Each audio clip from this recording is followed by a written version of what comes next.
नमस्कार. मी भाऊ तोरसेकर. तुम्ही बघत आहात प्रतिपक्ष. मित्रांनो, पाकिस्तानमध्ये इतकं अराजक माजलेलं आहे की करायचं काय हे कोणालाच कळत नाहीये.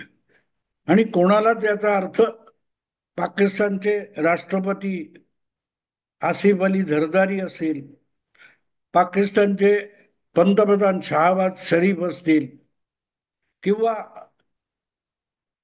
पाकिस्तानचं जे खरा सत्ताधीश मानला जातो तो लष्कराचा प्रमुख फील्ड मार्शल असीम मुनीर असेल, कोणालाच कळत नाही की काय करायचे.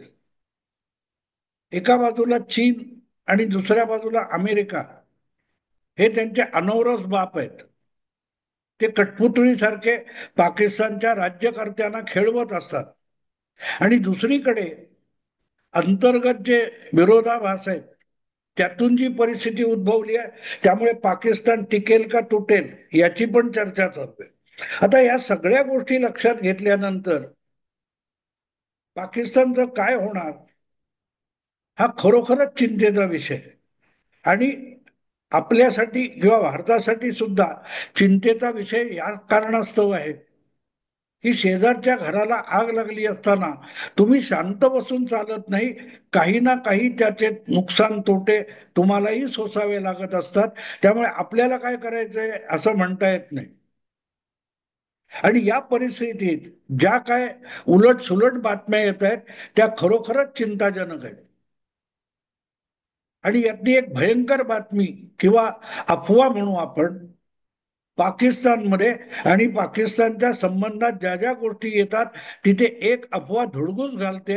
ती अफवा म्हणजे पाकिस्तानचे माजी पंतप्रधान इम्रान खान यांची तुरुंगात झालेली हत्या. म्हटलं तर ही अफवा किंवा बातमी नवी नाहीये. गेले जवळजवळ 2-3 महिने, म्हणजे अगदी पहलगाम होण्याच्या आधीपासून ही बातमी धुमाकूळ घालते. आणि अत्यंत विचित्र विचित्र बातम्या येतात. अगदी इम्रान खानवर बलात्कार झाला, एक दणकट पुरुष त्याच्यावर म्हणे बलात्कार झाला, इथपासून असीम मुनीरने इम्रान खानचा खून घडवून आणलाय, इथपर्यंतच्या अफवा आहेत.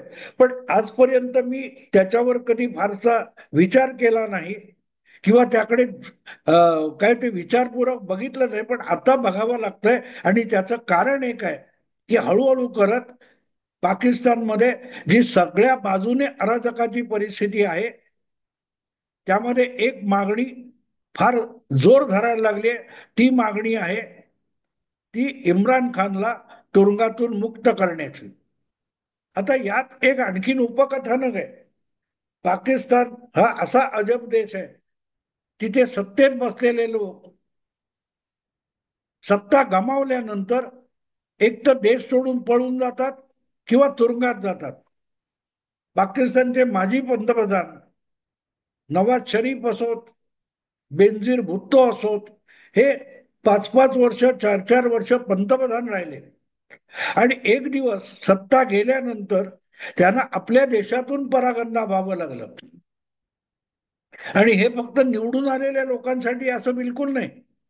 पाकिस्तानचे बहुतेक लष्करशहा झालेले किंवा सेनापती म्हणून पाकिस्तानवर लष्करी सत्ता लादणारे जे जे सेनापती आहेत त्यांची अवस्था वेगळी नाही. आता हा असीम मुनीर आहे, त्याच्या आधीचा पाकिस्तानचा सरसेनापती जनरल कमर बाजवा हा सुद्धा सध्या पाकिस्तानात राहत नाही. तो काहीतरी युरोपमध्ये कुठे इंग्लंडमध्ये किंवा पॅरिसमध्ये जाऊन स्थायिक झालेला आहे. इतकी पाकिस्तानची अवस्था आहे. पण इम्रान खान हाच मुळात पाकिस्तानात सत्तेपर्यंत कसा पोहोचला. राजकारणात येऊन 10 वर्ष त्यांनी खूप झुंज दिली, पण तो निवडणुकीत यशस्वी होत नव्हता. त्याला आपल्या हातचं खेळणं करता येईल किंवा कठपुतळीसारखं वागवता येईल म्हणून पाकिस्तानच्या लष्कराने कमर बाजवा वगैरे सारख्या लोकांनी पीपल्स पार्टी भुत्तोंची आणि नवाज शरीफची मुस्लिम लीग यांना चेपून निवडणुकीत त्यांच्यावर अन्याय करून इम्रान खानला निवडून बहुमताने आणला आणि पंतप्रधान केला होता. तेव्हा त्यांची अपेक्षा अशी होती की इम्रान खान हा मूळचा राजकारणी नाही, तो क्रिकेटपटू म्हणून लोकप्रिय होता आणि त्या लोकप्रियतेचा फायदा उठवण्यासाठी तो राजकारणात आला, पण त्याची राजकारणावर पकड नाही हे लष्कराचं गृहीत होतं.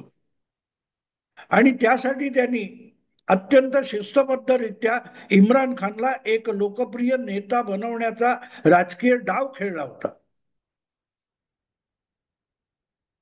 गंमत अशी आहे की जे इतर पक्षातले निराश हताश नेते होते ते ताबडतोबीने आपल्याला इम्रान खानकडे संधी मिळेल म्हणून इम्रान खानच्या पक्षात गेले आणि दुसरीकडे झरदारी किंवा भुत्तोंचा पक्ष आणि शरीफचा पक्ष हे लष्कराला तेवढी दाद देत नाहीत म्हणून आपल्याला कठपुतळीसारखं राजकीय सरकार हवं म्हणून इम्रान खानला मोठा करण्याचा निर्णय लष्कर शहांनी घेतला. पण ज्या वेळेला हे दोनही पक्ष नामोहरम झाले आणि इम्रान खान पंतप्रधान झाला, त्याची एक खासियत अशी होती की विश्वचषक क्रिकेट स्पर्धा जिंकून देणारा आणि आता पंतप्रधान झालेला म्हणून हळूहळू करत इम्रान खानची लोकप्रियता वाढली.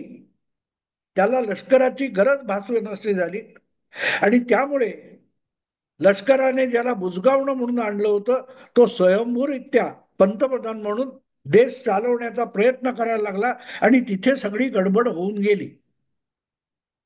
सगळी गडबड तिथे झाली आणि मग लष्कराला इम्रान खान नकोसा झाला. याच इम्रान खानच्या मदतीने पनामा पेपर्सचा वापर करत लष्करशहांनी अगदी सुप्रीम कोर्टावर पाकिस्तानच्या दबाव आणून नवाज शरीफला पाकिस्तान सोडून पळून जाण्याची वेळ आणली होती, तुरुंगात जाण्याची वेळ आणली होती. आणि हा पाकिस्तानचा इतिहास आहे. मुशर्रफ यांनी सुद्धा इम्रान खानला नवाज शरीफने एक भ्रष्टाचार विरोधी कायदा बनवला होता, त्याचा आधार घेऊन नवाज शरीफ आणि सगळ्या कुटुंबाला तुरुंगात टाकलं होतं. किंवा ही खासियत आहे.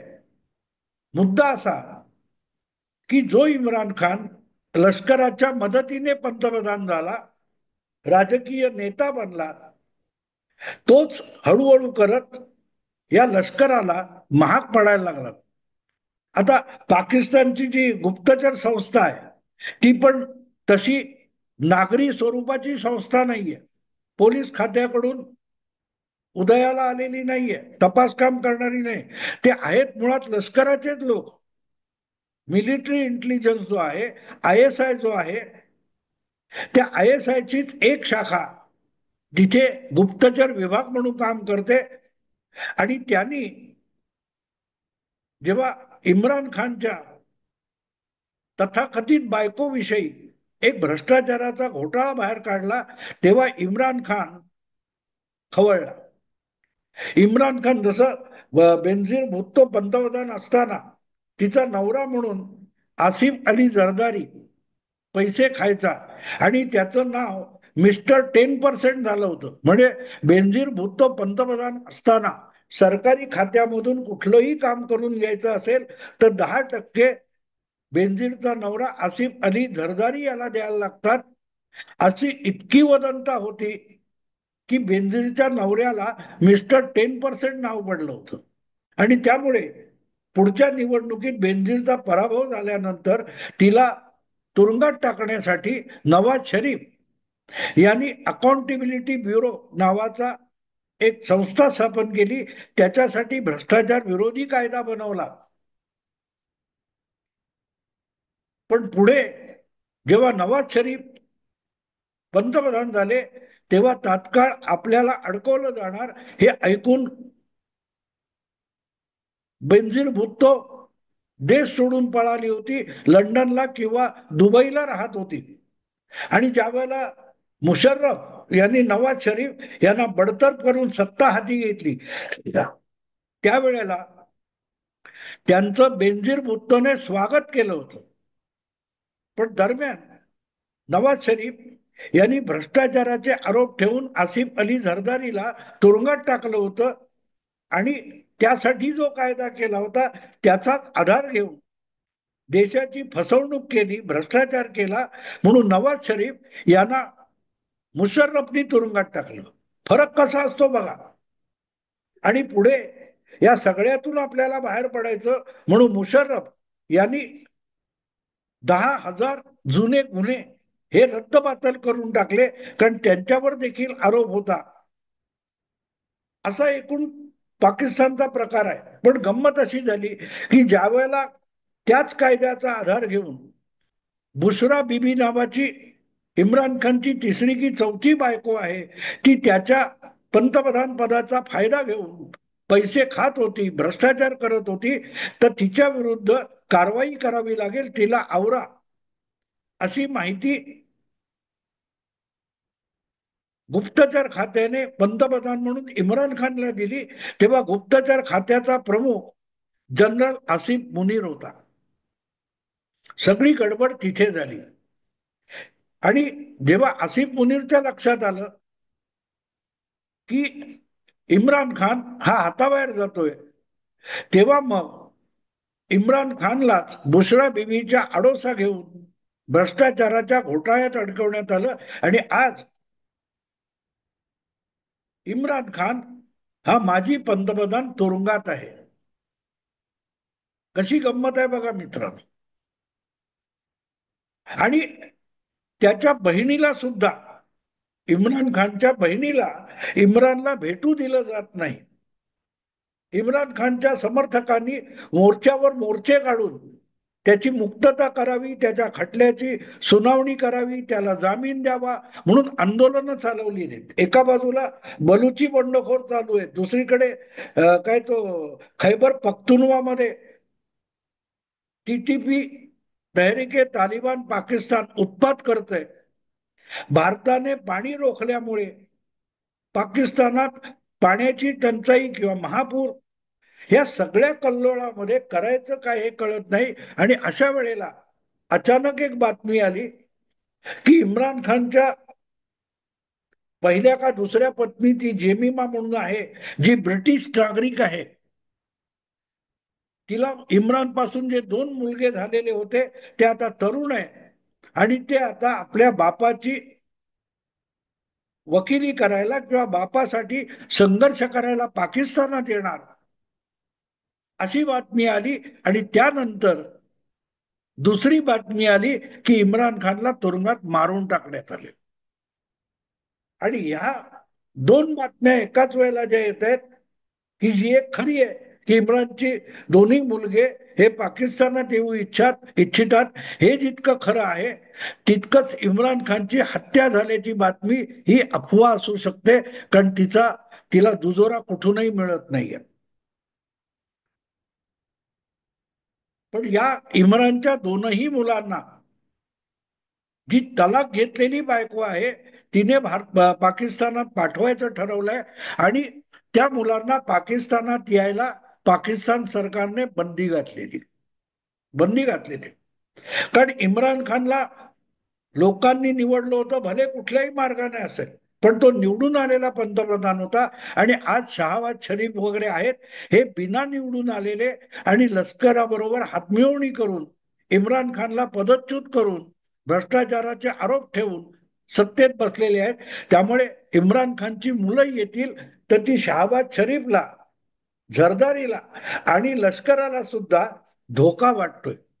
सवाल इतकाच येतो की इम्रान खान तुरुंगात आहे, तो हयात आहे किंवा नाही, हे सुद्धा खातरजमा करायला परवानगी मिळत नाही. दुसरीकडे त्याच्या बहिणीला तुरुंगात जाऊन आपल्या भावाला भेटण्याची परवानगी मिळत नाही. आणि तिसरीकडे आता इम्रानचे 2 पुत्र, मुलगे पाकिस्तानात येणार, तर त्यांना येण्यापूर्वीच धमकावलं जात आहे की आलात तर तुम्हालाही उचलून तुरुंगात टाकलं जाईल. आणि इथे मग इम्रान खान खरंच जिवंत आहे का, या अफवेला वजन मिळतं. असेल तर दाखवायला काय, त्याच्या इम्रानच्या बहिणीला तुरुंगात जाऊन आपल्या भावाला भेटायला द्यावं. त्यात काय गडबड आहे? अगदी कोर्टाच्या परवानगीने का नाही जाऊ दिलं जात? किंवा इम्रानचे दोन मुलगे येत असतील, ते येतील, आंदोलन करतील, जे काय असेल ते. त्याची भीती लष्कराला का वाटते? आजच्या पाकिस्तानी सरकारला इम्रानच्या तरुण दोन मुलांची, विशीतल्या दोन मुलांची भीती का वाटते, हा प्रश्न विचारला जातो. आणि म्हणून तो प्रश्न वजनदार होतो की खरोखरच इम्रान खान जिवंत आहे हे दाखवता येणार नाही. यामुळे पाकिस्तानचे आजचे राज्यकर्ते, लष्करशाह किंवा राज्यकर्ते दोन्हीही घाबरलेत का? की आपण इम्रान खान दाखवायचं तर दाखवणार कुठून? त्याच्या बहिणीला भाऊ दाखवणार कुठून? त्या मुलांना त्यांचा बाप जिवंत असल्याचं दाखवणार कुठून? प्रश्न हा येतो ना. तुम्हाला आठवतं मित्रांनो, ज्या वेळेला आपल्या कुलभूषण जाधवची केस गाजली होती आणि आंतरराष्ट्रीय कोर्टाने त्याच्या फाशीवर स्टे दिला होता, त्यानंतर कुलभूषणची पत्नी आणि कुलभूषणची आई पाकिस्तानला गेले होते. त्यांना काचेच्या अडून का होईना आपल्या मुलाला, पतीला बघता आलं. हे एवढं आंतरराष्ट्रीय प्रकरण गाजलेलं असताना सुद्धा जी पाकिस्तानची शासन यंत्रणा कुलभूषण यादवला, त्याची आई आणि त्याच्या पत्नीला भेटू देत असेल, काचेच्या आडून की होईना जिवंत दाखवत असेल, तर मग त्याच पद्धतीमध्ये इम्रानच्या बहिणीला किंवा इम्रानच्या मुलांना इम्रान का दाखवला जात नाही? त्यांनी असं म्हटलेलं नाही की भर चौकात घेऊन या, मैदानात घेऊन या आणि आम्हाला आमचा बाप जिवंत आहे, आमचा भाऊ जिवंत आहे दाखवा, अशी कुठलीही मागणी केलेली नाही. मग इम्रानच्या बहिणीला पाकिस्तान सरकार का रोखून धरते? तिने अगदी मला वाटते त्या कुठल्या तुरुंगाच्या बाहेर धरणं सुद्धा धरलं होतं, उपोषण सुद्धा केलं होतं, निदर्शनं सुद्धा झाली होती. आता इम्रानची जी तलाक दिलेली पत्नी आहे जेमिमा, तिने आपली दोन मुलं पाठवलेत, तर त्यांना पाकिस्तानात येऊ नका म्हणून का धमकावलं जात आहे? आणि मग तिथे इम्रानची हत्या झाली आहे, इम्रान खान जिवंत नाही, या अफवेला वजन येतं. आणि म्हणून मग इतके दिवस गेलं त्याविषयी मी बोलायचं टाळलं होतं, पण आता बोलतोय त्याचं कारण शंकेला जागा आहे. इम्रान खरोखरच जिवंत आहे का, हा प्रश्न दिवसेदिवस अधिक वजनदार होत जाणार आहे, चिथावणीखोर होत जाणार आहे, स्फोटक होत जाणार आहे. मित्रांनो, आता इथेच थांबतो. आवडलं लाईक करा, शेअर करा आणि प्रतिपक्षाला सबस्क्राईब करा. नमस्कार.